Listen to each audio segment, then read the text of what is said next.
నమస్కారం, ఘంటారావానికి స్వాగతం. ముందుగా ప్రధాన అంశాలు.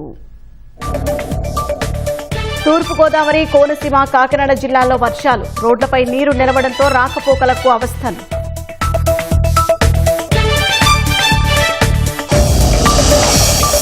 ప్రకాశం జిల్లాలో పల్టీ కొట్టిన పల్లె వెలుగు బస్సు, గాయపడిన ప్రయాణికులు ఆసుపత్రికి తరలింపు.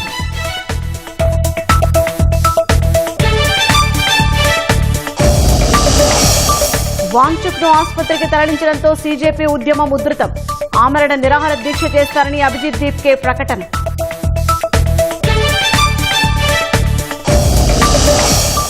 కాసేపట్లో మిషన్ ఆగమన్ ప్రయోగం. శ్రీహరికోట నుంచి నింగిలోకి దూసుకెళ్లనున్న విక్రమ్-1.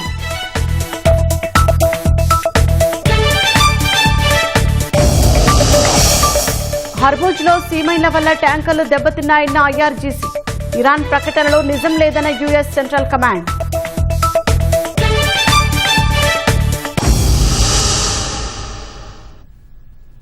తూర్పుగోదావరి జిల్లా ప్రజలను వనరుడు కరుణించాడు. చినుకు జాడ కోసం ఎదురుచూస్తున్న ప్రజలకు ఉపశమనం కలిగింది. కోనసీమ, కాకినాడ జిల్లాలో పలుచోట్ల వర్షాలు కురుస్తున్నాయి. రాజమహేంద్రవరంలో కురిసిన వానకు లోతట్టు ప్రాంతాలు జలమయమయ్యాయి. ఇక మరింత సమాచారం మా ప్రతినిధి రమణ లైవ్ ద్వారా అందిస్తారు.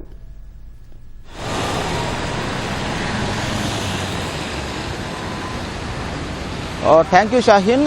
ఎడతెరిపి లేకున్నటువంటి వర్షాల కారణంగా రాజమహేంద్రవరంలో చూస్తే పలు ప్రాంతాలు నీట మునిగిన పరిస్థితి ఉంది. ఇటు తూర్పుగోదావరి జిల్లాలోనూ, అలాగే అంబేద్కర్ కోనసీమ జిల్లా, అలాగే పోలవరం జిల్లాలోనూ కూడా ఇవాళ ఉదయం 5 గంటల నుంచి ఎడతెరిపి లేకుండా వర్షం కురుస్తూ ఉంది. దీంతో చాలా ప్రాంతాలు కూడా, లోతట్టు ప్రాంతాలన్నీ కూడా జలమయమయమైన పరిస్థితి కనిపిస్తోంది. చూస్తే కనుక దాదాపు నెలన్నర రోజులుగా ఎల్నినో ప్రభావంతో ఈ జిల్లాల్లోనూ కూడా వర్షం జాడలేని పరిస్థితి ఉంది. దీంతో పలు ప్రాంతాలను కూడా వర్షం కోసం ప్రజలంతా కూడా చాలా ఆశగా ఎదురుచూస్తున్న పరిస్థితి ఉంది. ఎట్టకేలకు వర్షం కురుస్తూ ఉండడంతో ప్రజలు సంతోషం వ్యక్తం చేస్తున్నారు. ఇటు ప్రస్తుతం మనం చూస్తున్నాం రాజమహేంద్రవరంలో చూస్తే కనుక ఉదయం 5 గంటల నుంచే వర్షం కురుస్తూ ఉంది. ఎడతెరిపి లేకుండా కురుస్తున్నటువంటి వర్షాలతో పలు కాలనీలు, అలాగే పలు ప్రధాన రోడ్లన్నీ కూడా నీట మునిగిన పరిస్థితి ఉంది. ప్రస్తుతం మనం చూస్తున్నాం రైల్వే స్టేషన్ రోడ్లో ఉన్నాము. ఇక్కడ చూస్తే కనుక ఈ ఉదయం నుంచి కూడా చాలా పెద్ద ఎత్తున రోడ్డు అంతా కూడా మునిగిపోయింది. వాహనదారులు ఇబ్బంది పడుతూ ఉన్నారు. అదేవిధంగా ఇటు బస్టాండు, అదేవిధంగా ఇటు పలు కాలనీకి వెళ్ళేటువంటి మెయిన్ రోడ్డు, ఈ ప్రాంతాల్లో మొత్తం కూడా నీట మునిగిన పరిస్థితి ఉంది. దీంతో వాహనదారులు ఇబ్బంది పడుతూ ఉన్నారు. అదేవిధంగా ఇటు లోతట్టు ప్రాంతాలు కంబాల చెరువులో హైటెక్ బస్టాండ్ వద్ద కనుక పెద్ద ఎత్తున నీరు చేరి వాహనాల్లోకి నీళ్లు వెళ్ళి అక్కడ ఆగిపోయిన పరిస్థితి ఉంది. దీంతో మున్సిపల్ అధికారులు వెంటనే స్పందించి అక్కడికి డ్రైనేజ్ వ్యవస్థను మొత్తం సరిచేసి నీటిని పంపించినటువంటి పరిస్థితి ఉంది. అదేవిధంగా కంబాల చెరువు, ఇన్కమ్ ట్యాక్స్ రోడ్డు, అదేవిధంగా కృష్ణానగర్, కోరుకొండ రోడ్లు పూర్తిగా జల దిగ్బంధంలో ఉన్నాయి. చూస్తే కనుక రాజానగరం, అదేవిధంగా అనపర్తి, రంగంపేటలో ఉదయం నుంచి కూడా ఎడతెరిపి లేకుండా వర్షం కురుస్తూ ఉంది. దీంతో ఆయా ప్రాంతాల్లోని లోతట్టు ప్రాంతాలు కూడా నీరు చేరిన పరిస్థితి ఉంది.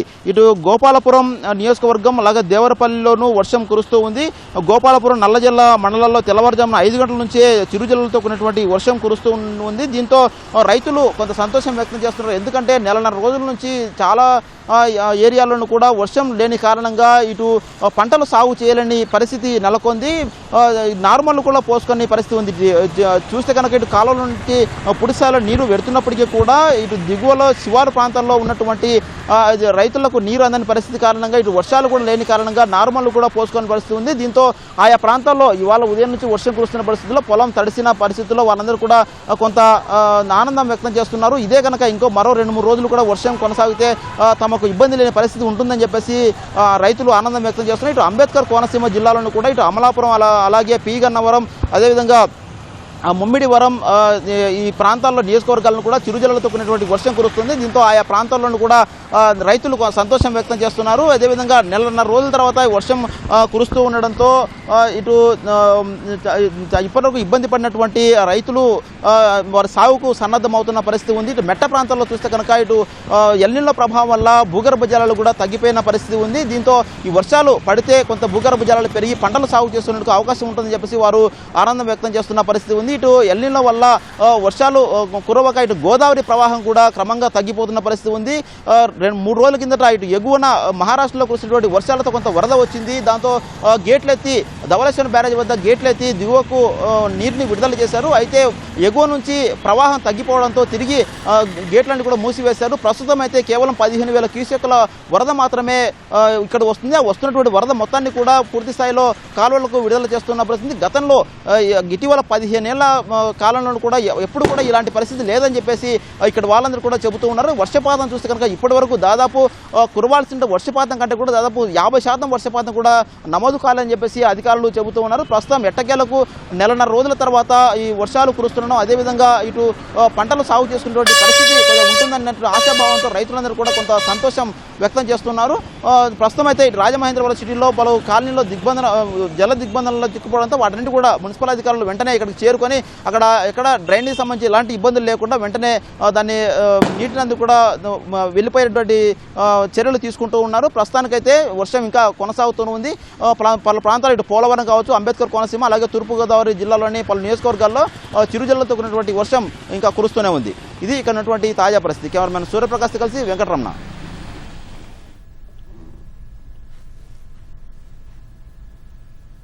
ధన్యవాదాలు రమణ.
బంగాళాఖాతంలో అల్పపీడనం ప్రభావంతో ఉమ్మడి తూర్పుగోదావరి జిల్లాలో ఉదయం నుంచి విస్తారంగా వర్షాలు కురుస్తున్నాయి. తూర్పుగోదావరి జిల్లా వ్యాప్తంగా మోస్తరు నుంచి భారీ వర్షం కురుస్తోంది. రాజమహేంద్రవరం, అనపర్తి, బిక్కవోలు, రంగంపేట, రాజానగరం, సీతానగరం, కోరుకొండ, గోకవరం తదితర ప్రాంతాల్లో జోరుగా వర్షం పడుతోంది. లోతట్టు ప్రాంతాల్లో నీరు నిలిచి ప్రజలు ఇబ్బందులు పడుతున్నారు. ఎడతెరిపి లేకుండా కురుస్తున్న వర్షాలతో రోడ్లపై వర్షపు నీరు చేరి వాహనదారులు ఇబ్బందులు ఎదుర్కొంటున్నారు. మరోవైపు ఈ వర్షాలతో వ్యవసాయానికి ఊరట లభించింది. వరితో పాటు ఇతర పంటలకు తగిన తేమ అందడంతో రైతులు ఆనందం వ్యక్తం చేస్తున్నారు.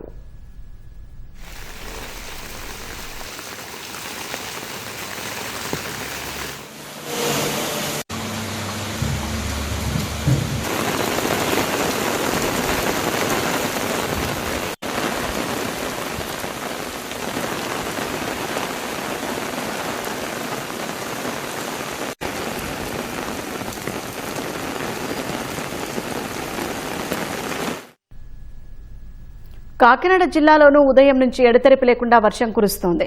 కాకినాడలో వర్షాలకు రహదారులు అన్నీ జలమయమయ్యాయి. లోతట్టు ప్రాంతాలలో వర్షపు నీరు చేరింది. ఉదయం పాఠశాల, కళాశాల, ఉద్యోగాలకు వెళ్లేవారు ఇబ్బందులు పడ్డారు. ప్రధాన కూడళ్లలో వర్షపు నీరు చేరడంతో రాకపోకలకు అంతరాయం ఏర్పడింది.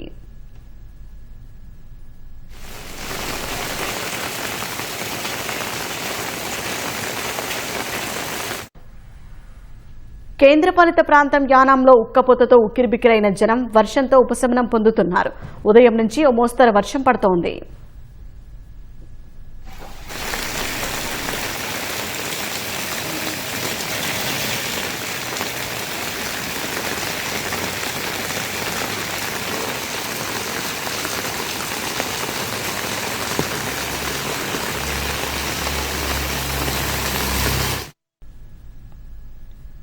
కాకినాడలో జోరు వాన కురుస్తోంది. ఇక మరింత సమాచారం మా ప్రతినిధి ఈశ్వర్ లైవ్ ద్వారా అందిస్తారు. ఉదయం నుంచి కూడా ఎడతెరిపి లేని వర్షం కురుస్తుంది. గత కొన్నాళ్ళుగా వర్షాల కోసం ఎదురు చూస్తున్న రైతులందరూ కూడా ఈ రోజు ఉదయం నుంచి కురుస్తున్న వర్షాలకి హర్షం వ్యక్తం చేస్తున్నారు. అయితే ముఖ్యంగా కాకినాడ జిల్లాలో చూసుకున్నట్లయితే కాకినాడ జిల్లా వ్యాప్తంగా కూడా ఉదయం 6 గంటల నుంచి కూడా సరిగ్గా 9 గంటల వరకు కూడా భారీ వర్షం కురిసింది. 9 గంటల నుంచి ప్రస్తుతం అయితే చిరు జిల్లాలో వర్షం అయితే కురుస్తుంది. ప్రస్తుతం తేలికపాటి వర్షం కురుస్తుంది. అయినప్పటికీ కూడా ఈ కాకినాడ సిటీలో రహదారులన్నీ కూడా జలమయంగా అయిపోయాయి. ముఖ్యంగా కాకినాడ సెంట్రల్ లో చూసుకున్నట్లయితే కాకినాడలో ముఖ్యంగా ఆర్టీసీ బస్ స్టాండ్ ప్రాంగణం మొత్తం కూడా ఈ వరద చేరి మొత్తం కూడా నీట మునిగిన పరిస్థితితో ఉంది. అదేవిధంగా రమణయ్యపేట, దుమ్ములపేట, సురేష్ నగర్ పలు ప్రధాన రహదారులన్నీ కూడా ఈ వర్షం నీరుతోటి చేరి ఇక్కడ వాహనదారులు పాదచారులు అయితే తీవ్ర అవస్థలు పడుతున్నారు. వీటితో ముఖ్యంగా చెప్పుకోవాల్సింది ఏంటంటే వర్షాకాలం ప్రారంభమై 48 రోజులు అయినప్పుడు కూడా ఇప్పుడు కూడా సరిగ్గా వర్షాలు కురవకపోవడంతో ఇటు రైతులు అయితే తీవ్ర అవస్థలు పడుతున్నారు. ఈ రోజు ఉదయం నుంచి ఇప్పుడు దాకా కురుస్తున్న వర్షాలకైతే రైతులందరూ కూడా చాలా హర్షం వ్యక్తం చేస్తున్నారు. ఇప్పుడైతే విత్తనాలు నాటుకోవచ్చు, ఆల్రెడీ విత్తనాలు వేసుకొని పంట కాస్త ప్రారంభించిన వాళ్ళందరూ కూడా ఇది కాస్త ఉపశమనంగా పొందే అవకాశం కూడా కనిపిస్తుందని చెప్పి అయితే రైతులంతా చాలా హర్షం వ్యక్తం చేస్తున్నారు. అయితే ఇక్కడ ఉదయం నుంచి కురుస్తున్న వర్షాలకి ముఖ్యంగా పాఠశాల కళాశాలకు వెళ్లే విద్యార్థులు, వివిధ ఉద్యోగాలకు వెళ్లే వారందరూ కూడా ఉదయం నుంచి కూడా తీవ్ర అవస్థలు పడుతున్నారు. అయితే ముఖ్యమైనటువంటి ప్రధాన రహదారులన్నీ కూడా ఈ జలమయం కావడంతో ఇక్కడ వాహనదారులు పాఠశాలలు అయితే తీవ్ర అవస్థలు పడుతున్నారు. ప్రస్తుతం మనం కాకినాడ సిటీలో ఉన్నాము. ఈ ప్రాంతం మొత్తం కూడా ప్రధాన రహదారు అని చెప్పుకోవచ్చు. ఈ కాకినాడ సిటీలో ఉన్నది నడిబొడ్డులో ఉన్నటువంటి ప్రధాన రహదారులు. ఈ రహదారులన్నీ కూడా ప్రస్తుతం అయితే మోకాళ్ళలోతు నీళ్లు చేరి ఇక్కడ వాహనదారులు పాదచారులు అయితే తీవ్ర అవస్థలు పడుతున్నారు. మనం చూసుకోవచ్చు విజువల్స్ లో వచ్చే వాహనదారులు కావచ్చు, పాదచారులు కావచ్చు, ఎక్కడ గుంపులు ఉంటాయో తెలియక చాలా ఇబ్బందులు పడుతూ కూడా ప్రయాణిస్తున్న పరిస్థితితో ఉంది. ముఖ్యంగా కాకినాడ సిటీలో మొత్తం కూడా 50 డివిజన్లు ఉన్నాయి. దీంట్లో 48 డివిజన్లలో కూడా ఈ ప్రధాన రహదారులన్నీ కూడా జలమయమైన పరిస్థితి కనబడుతుంది. అయితే ముఖ్యంగా ఇక్కడ పొంగిపొర్లటం, లోతట్టు ప్రాంతాలన్నీ కూడా వర్షపు నీరు చేరటంతో ఇక్కడ ఇది మొత్తం కూడా అస్తవ్యస్తంగా ఉన్న పరిస్థితి కనబడుతుంది. అయితే దీనిపైన వెంటనే మున్సిపల్ సిబ్బంది అప్రమత్తమయ్యి ఈ లోతట్టు ప్రాంతాల్లో కూడా మొత్తం కూడా ఎక్కడెక్కడ ఈ వర్షపు నీరు వెళ్లే విధంగా కూడా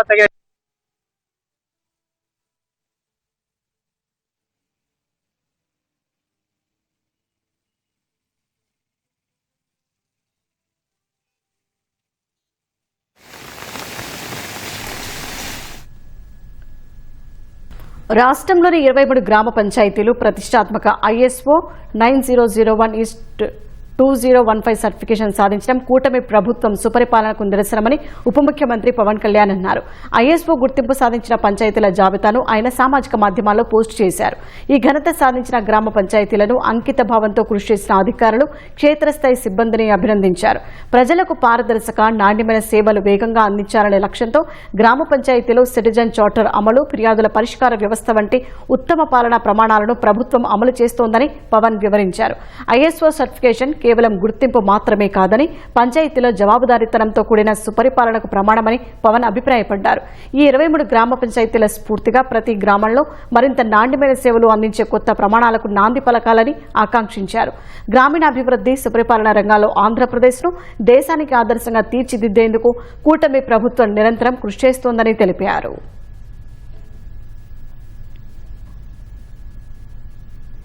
అనంతపురం జిల్లా కూడేరు మండలం కడదరకుంటలో అంగన్వాడీ కేంద్రాలను ఫుడ్ కమిషన్ సభ్యుడు లక్ష్మిరెడ్డి ఆకస్మిక తనిఖీ చేశారు. కూడేరు మండలం కడదరకుంట అంగన్వాడీ కేంద్రంలో జూలై 3వ తేదీ నుంచి ఇప్పటి వరకు చిన్నారులకు కోడిగుడ్లు ఇవ్వడం లేదని తెలుసుకుని సిబ్బందిపై ఆగ్రహం వ్యక్తం చేశారు. ప్రభుత్వం అంగన్వాడీ కేంద్రాల బలోపేతానికి అధిక నిధులు ఖర్చు చేస్తుంటే కడదరకుంటలో చిన్నారులకు పౌష్టికాహారం ఇవ్వకపోవడం ఏంటని నిలదీశారు. మెనూ ప్రకారం పౌష్టికాహారం ఇవ్వాలన్నారు. అంగన్వాడీ సిబ్బందికి షోకాస్ నోటీస్ జారీ చేయాలని ఐసీడీఎస్ పీడీకి సూచించారు. గుడ్లు సరఫరా చేసే గుత్తేదారుతో ఫోన్లో మాట్లాడారు. 15 రోజులుగా గుడ్లు ఎందుకు సరఫరా చేయలేదంటూ నిలదీశారు. అంటే మీరు జిల్లా కాంట్రాక్టర్ మరి ఈ సెంటర్ కు పోయిన నెల నుంచి ఎక్స్ లేవు. ఈ అంగన్వాడీ సెంటర్ కడదరకుంట 1 కోడియేరు మండలం. నేను 1వ తేదీ నుంచి చేస్తూనే ఉంటావా? బుర్రన్న నీకు పిల్లలకు నువ్వు 18 రోజులు ఎగ్గు లేకుండా పెడతావు. నువ్వు నీకేమన్నా కడుపులోకి అన్నం తింటున్నారా? మీరు ఏమన్నా గడ్డి తింటున్నారా? ఇన్ని రోజులు నువ్వు ఎలా సప్లై చేయకుండా ఉంటావా? నువ్వు ఇక్కడ చూద్దా ఆమె చెప్తాను లేరా, రిజిస్టర్ లో లేవు, 0 ఉంది.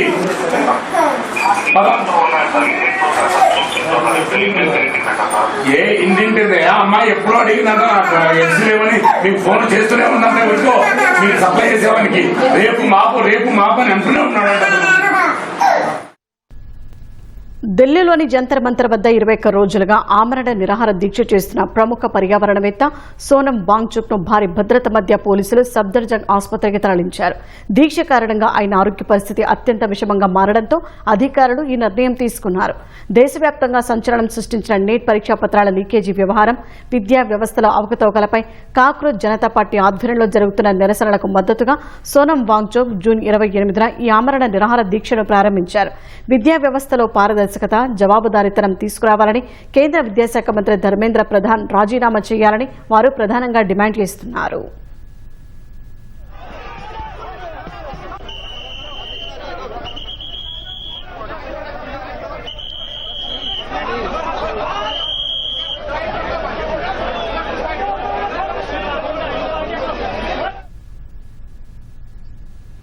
ఇరవై ఒక్క రోజులుగా కేవలం నీరు మాత్రమే తీసుకుంటూ దీక్ష చేస్తుండటంతో వాంగ్చుక్ శరీరం దాదాపు 9 కిలోల బరువు కోల్పోయి అత్యంత బలహీనంగా మారారు. ఆయన కనీసం మాట్లాడలేని స్థితికి చేరుకున్నారని, శరీరంలో కొవ్వు, కండరాలు కరిగిపోతూ కీలక అవయవాలపై తీవ్ర ప్రభావం పడే దశకు చేరుకున్నారని వైద్యులు హెచ్చరించారు. తన శరీరంలో 20% మేర బరువు కోల్పోయారని స్వయంగా వాంగ్చుక్ తెలిపారు. వాంగ్చుక్ ఆరోగ్యంపై దాఖలైన ప్రజా ప్రయోజన వ్యాజ్యంపై విచారణ జరిపిన ఢిల్లీ హైకోర్టు ప్రతి పౌరుడి ప్రాణం విలువైందని పేర్కొంటూ ఆయనకు ప్రతిరోజు వైద్య పరీక్షలు నిర్వహించాలని, అవసరమైనప్పుడు తక్షణమే వైద్య సహాయం అందించాలని కేంద్రాన్ని, అధికారులను ఆదేశించింది. దీక్ష విరమించాలని రాజకీయ నాయకులు, పౌర సంఘాలు కోరినప్పటికీ విద్యార్థులకు న్యాయం జరిగే వరకు తాను ప్రాణాలు వదిలేందుకైనా సిద్దమేనని, దీక్ష విరమించేది లేదని ఆయన స్పష్టం చేశారు. చివరికి ఆయన ప్రాణాలకు ముప్పు వాటిల్లే ప్రమాదం ఉన్న నేపథ్యంలో హైకోర్టు ఆదేశాల మేరకు మెరుగైన వైద్యం అందించడం కోసం పోలీసులు ఆయనను జంతర్ మంతర్ నుంచి ఆసుపత్రికి తరలించారు. సోనం వాంగ్చుక్ ను ఆసుపత్రికి తరలించిన క్రమంలో ఢిల్లీలోని జంతర్ మంతర్ వద్ద ఆందోళనకారుల పట్ల ఢిల్లీ పోలీసులు వ్యవహరించిన తీరును ఆమ్ ఆద్మీ పార్టీ సహా పలు విపక్ష పార్టీల నేతలు తీవ్రంగా ఖండించారు. కొందరు పోలీసులు అమానుషంగా ప్రవర్తించారని ఆరోపించారు.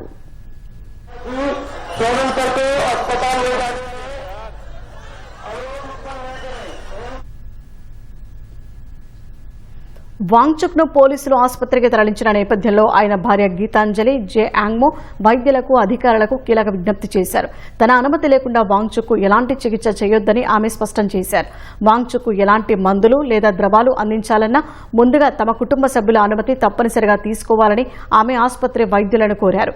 గత 20 రోజులుగా వాంగ్చుక్ ఆరోగ్యాన్ని నిరంతరం పర్యవేక్షిస్తున్న సొంత వైద్య బృందం సలహా, అనుమతి కూడా ఈ విషయంలో తప్పనిసరి అని ఆమె స్పష్టం చేశారు. ఈ మేరకు గీతాంజలి యాంగ్మో సామాజిక మాధ్యమం ఎక్స్లోకి పోస్ట్ చేశారు. ప్రస్తుతం తాను ఢిల్లీలోని సఫ్దర్జంగ్ ఆసుపత్రిలో ఉన్నట్టు ఆమె చెప్పారు.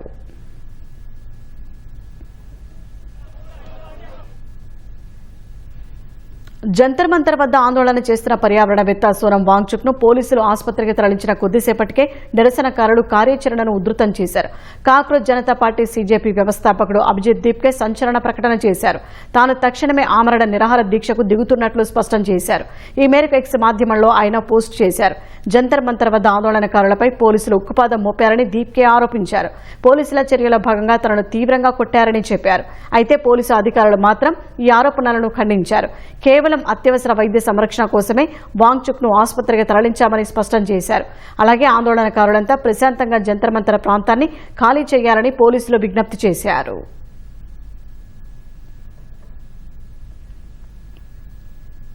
ఒకే కుటుంబానికి చెందిన 5గురు వారు అద్దెకు ఉంటున్న ఇంట్లో విగత జీవులుగా కనిపించారు. ఛత్తీస్గఢ్ రాజధాని రాయ్పూర్లోని సంజయ్ నగర్లో జరిగిన ఈ ఘటన స్థానికంగా తీవ్ర కలకలం రేపింది. మృతులను సాజిద్ అలీ, ఆయన భార్య రబియా, వారి 3 పిల్లలు ఇర్షాద్ అలీ, షాహిదా బేగం, ఇర్షాబా పర్వీన్లుగా పోలీసులు గుర్తించారు. కుటుంబ పెద్ద సాజిద్ అలీ మృతదేహం సీలింగ్ ఫ్యాన్ కు ఉరివేసుకుని వేలాడి ఉండగా అతని భార్య, 3 పిల్లల మృతదేహాలు నేలపై పడి ఉన్నాయి. ఇది సామూహిక ఆత్మహత్య అని పోలీసులు అనుమానిస్తున్నారు. మృతదేహాలను పోస్టుమార్టం నిమిత్తం ఆసుపత్రికి తరలించారు. ఈ మేరకు కేసు నమోదు చేసి దర్యాప్తు చేస్తున్నారు.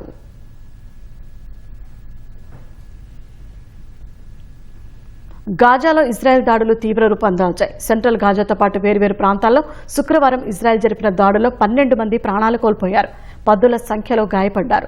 సెంట్రల్ గాజాలో అంత్యక్రియల ఊరేగింపుపై ఇజ్రాయెల్ జరిపిన డ్రోన్ దాడిలోనే ఎక్కువ మరణాలు సంభవించినట్టు అధికారులు తెలిపారు. క్షతగాత్రులను స్థానిక ఆబ్దా ఆసుపత్రికి తరలించినట్టు చెప్పారు. ఈ దాడి జరిగిన వెంటనే హమాస్ ఒక ప్రకటన విడుదల చేసింది. కాల్పుల విరమణ ఒప్పందాన్ని ఇజ్రాయెల్ ఉల్లంఘించిందని పేర్కొంది. సాధారణ పౌరులను లక్ష్యంగా చేసుకుని ఇజ్రాయెల్ దాడులు చేస్తోందని ఆరోపించింది. అయితే ఈ ఘటనపై ఇజ్రాయెల్ సైన్యం ఎలాంటి ప్రకటన చేయలేదు.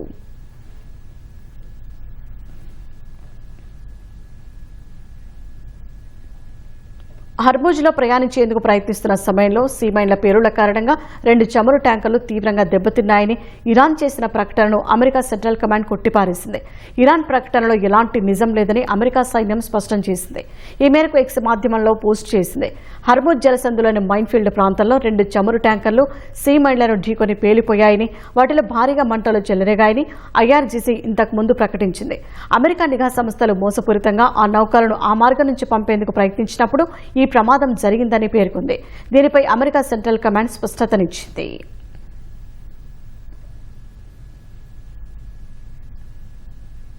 గుంటూరులోని నగరపాలెం పోలీస్ స్టేషన్ పరిధిలో అమానవీయ ఘటన జరిగింది. మహిళను వివస్త్రను చేసి దాడి చేయడం కలకలం రేపింది. కృష్ణబాబు కాలనీలో ఓ ఇంటి బోరు విషయంలో 2 కుటుంబాల మధ్య ఏర్పడిన వివాదం మహిళపై దాడికి దారితీసింది. పద్మ అనే మహిళపై మల్లెల మూర్తి అనే వ్యక్తి హిజ్రాలతో దాడి చేయించారు. అడ్డుకున్న వారిపైన మూర్తి, హిజ్రాలు చేసుకున్నారు. సమీపంలోని సీసీ కెమెరాలో ఈ దృశ్యాలన్నీ రికార్డయ్యాయి.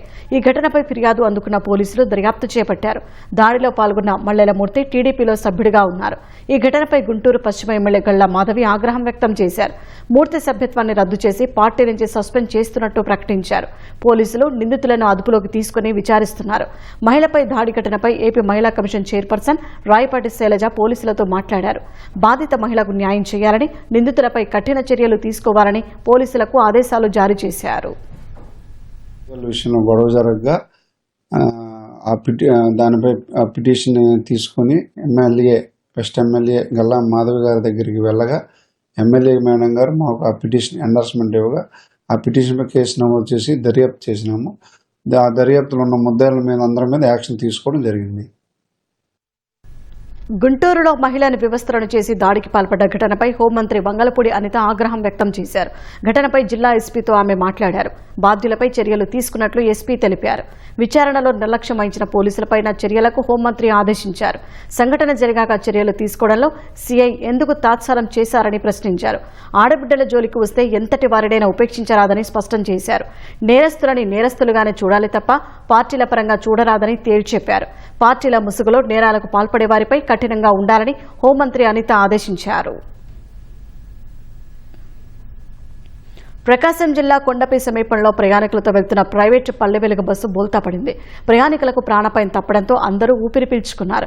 కొండపి నుంచి ఒంగోలు వెళ్తున్న పల్లె వెలుగు బస్సు మార్గ మధ్యలో మలుపు వద్ద ఎదురుగా వస్తున్న మరో బస్సును తప్పించబోయి అదుపు తప్పి రోడ్డు పక్కన బోల్తా పడింది. ప్రమాద సమయంలో బస్సులో దాదాపు 60 మంది ప్రయాణికులు ఉన్నారు. వారిలో 20 మంది పాఠశాల విద్యార్థులే ప్రయాణిస్తున్నారు.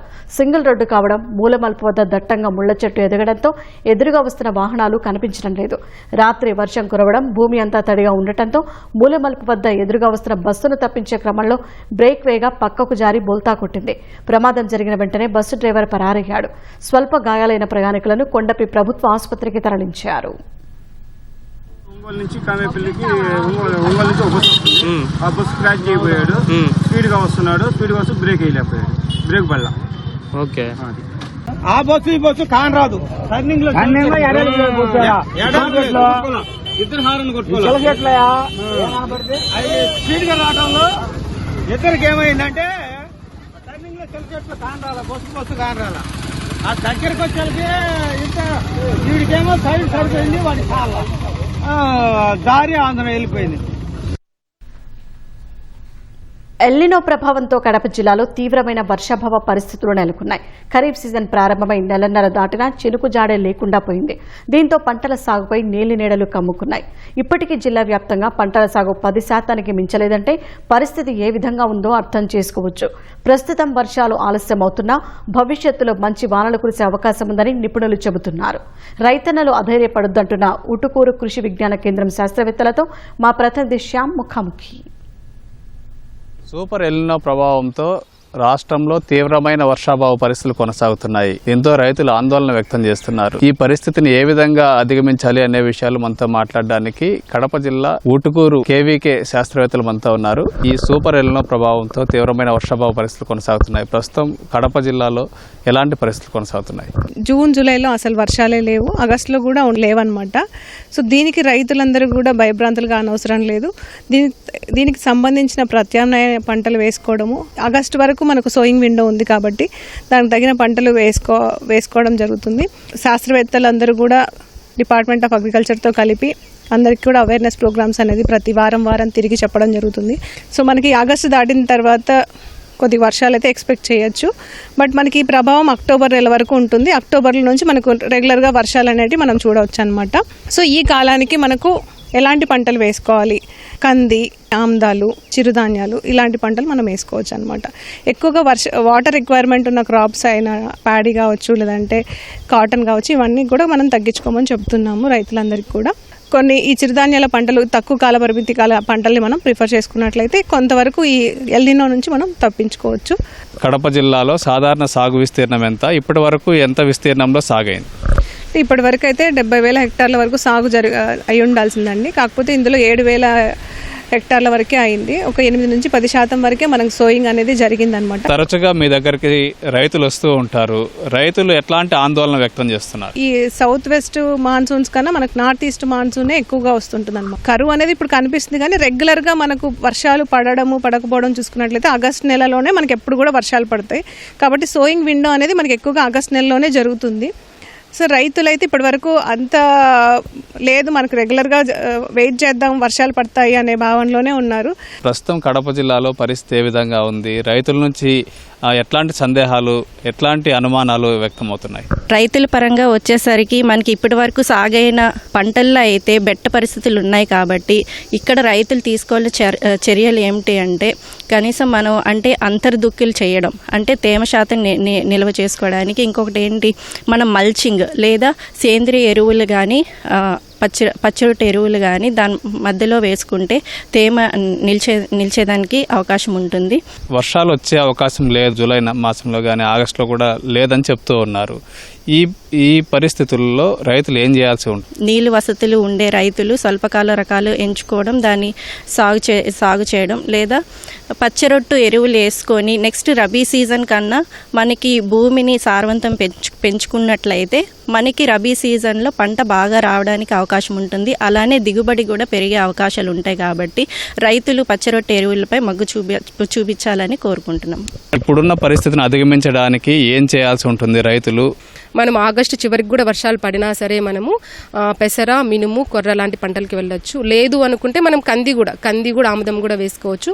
ఆముదంలో మనకు రకరకాల ప్రైవేట్ హైబ్రిడ్స్ ఉన్నాయి. అలానే ఐసీఆర్ వెరైటీస్ కూడా ఉన్నాయి. ICH5 కానీ ICH66 కానీ GCH4 కానీ ఇలాంటి రకాలు ఉన్నాయి. వీటి హైబ్రిడ్స్ని మనం ఎప్పుడైనా వేసుకోవచ్చు అనమాట. ఆముదం మనం సెప్టెంబర్ చివరి వరకు కూడా ఆముదం వేసుకునే అవకాశాలు ఉన్నాయన్నమాట. అలాగే కొర్ర విషయానికి వచ్చేసరికి కొర్ర అనేది మనకు చాలా పెట్టుబడి తక్కువతోనే ఒక 2 వర్షాలతోనే మనకు పండుతుంది అనమాట. తక్కువ వర్షపాతం ఉన్న దాదాపు ఒక 15 సెంటీమీటర్ వర్షం పడినా సరే మనం ఈ విత్తనం వేసుకోవచ్చు అనమాట. కొర్ర ఎల్నో అన్నారు, తర్వాత సూపర్ ఎల్నో అంటున్నారు. దీని మీద నిపుణులు ఏం చెప్తున్నారు? మీ దగ్గర ఉన్నటువంటి సమాచారం. ఏప్రిల్ మే మాసాల్లో మనకు చెప్పడం ఏంటంటే ఈ సంవత్సరం ఎల్నో ఇయర్గా ఉంటుందని చెప్పడం జరిగింది. కానీ మే చివరికి వచ్చేసరికి కొంచెం సూపర్ ఎల్నోగా వస్తుందన్నారు. ఇప్పటికీ మనకు అలానే పరిస్థితి ఉంది. ఎందుకంటే మన ఆంధ్రప్రదేశ్కి వచ్చేసరికి కృష్ణా జిల్లాలతో కోస్తా జిల్లాలకు పోలిస్తే కనుక రాయలసీమ జిల్లాలకు కొంచెం ఎక్కువ ప్రభావం ఉంటుంది. కానీ మన జిల్లా ఏంటంటే కడప జిల్లా ఏంటంటే మనకు సముద్ర ఎఫెక్ట్ మనకి ఎక్కడ నెల్లూరు నుంచి వస్తుంది కాబట్టి కొంతవరకు మనకు వర్షాలు పడే ఛాన్సెస్ ఉంటాయి. సూపర్ ఎలినో ఏదైతే ఉందో ప్రభావం ఎక్కువ బలపడింది అనమాట. దాని ద్వారా మనకు 90% వరకు మనకు వర్షాలు రావు. జూలై మాసంలో వర్షాలు రావని చెప్పడం జరిగిందనమాట. ఇప్పటి వరకు మనకు ఇండియన్ ఓషన్ పోల్ అనేది పాజిటివ్గా లేదు, నెగిటివ్గానే ఉంది. అదే ఇన్ కేస్ మనకు పాజిటివ్గా కనుక మనకు రీచ్ అయిందనుకో అప్పుడు మనకు వర్షాలు పడతాయి. భవిష్యత్తులో వర్షాలు పడతాయి కాబట్టి రైతులు ధైర్యంగా ఉండి మీరు చెప్పిన సూచనలు పాటిస్తే దీన్ని ఎదుర్కోవచ్చని మనం భావించవచ్చు. రైతులు గమనించాల్సిన విషయాలు ఏంటంటే ఒకే పంట మీద ఆధారపడకూడదు, అంతర పంటలు వేసుకోవాలి. ఖచ్చితంగా బహుళ పంటలు వేసుకోవడం. ఇది శాస్త్రవేత్తలు చెప్తుంది. ఎల్నోని రైతులందరూ సరైన మెలకువలు పాటిస్తే దీని నుంచి బయటపడచ్చని చెప్పి శాస్త్రవేత్తలు చెప్తున్నారు. కెమెరామెన్ జగదీష్తో శ్యామ్, ఈటీవీ న్యూస్, కడప. అనంతపురం జిల్లా ఉరవకొండ గవిమఠం 8వ పీఠాధిపతి జగద్గురు శ్రీ చెన్నబసవ రాజేంద్ర మహాస్వామి అనారోగ్యంతో బళ్ళారిలో మృతి చెందారు. ఆయన పార్థివ దేహాన్ని ఉరవకొండ గవిమఠానికి తరలించేందుకు అధికారులు ఏర్పాట్లు చేస్తున్నారు. కొంతకాలంగా వయసు రీత్యా వచ్చిన అనారోగ్య సమస్యలతో ఆయన బాధపడుతున్నారు. గత 30 ఏళ్లుగా గవిమఠం పీఠాధిపతిగా కొనసాగుతున్నారు.